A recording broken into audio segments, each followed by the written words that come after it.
আমি সুমিতার রান্নাঘর থেকে সুমিতা বলছি।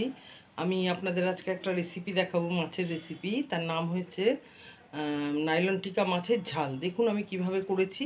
আচ্ছা, প্রথমে আমি মাছগুলোকে ধুয়ে নুন হলুদ মাখিয়ে ভেজে তুলে রেখেছি। এইবার ওই তেলে আমি কিছুটা কালো জিরে, মাছের পরিমাণ বুঝে দেবেন, কালো জিরে, পেঁয়াজ কুচি, শুকনো লঙ্কা টুকরো করে আর টমেটো কুচি দিয়ে ভালোভাবে নাড়াচাড়া করে এবার একটু নুন হলুদ দিয়েছি, জিরের গুঁড়ো দিয়েছি, দিয়ে ভালোভাবে নাড়াচাড়া করে বেশ সুন্দরভাবে কষিয়েছি। কিছুটা কাঁচা লঙ্কাও আমি ছড়িয়ে দিয়েছি, কিছুটা শুকনো লঙ্কাও আবার ছড়িয়ে দিয়েছি আস্তে আস্তে দিয়ে ভালোভাবে নাড়াচাড়া করে বেশ সুন্দর মতন, একটু তেল বেশি দিলে ভালো লাগবে খেতে, ঝাল তো। আচ্ছা, এইবার আমি কষিয়ে কষিয়ে যখন তেল বেরিয়ে এসছে তখন আমি কিছুটা পরিমাণ জল ঢেলে দিয়েছি, খুব বেশি দেবেন না। দিয়ে এইবার আমি ঝোলটাকে ঢাকা দিয়ে দিয়েছি।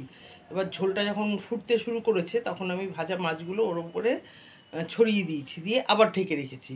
কিছুক্ষণ পর তুলে দেখেছি যে সুন্দরভাবে বেশ গ্রেভিটা তৈরি হয়ে গেছে। তখন আমি ওপর থেকে গরম মশলা থেতো করে ওপর থেকে ছড়িয়ে দিয়ে আবার নাড়াচাড়া করে ঢেকে রেখেছি।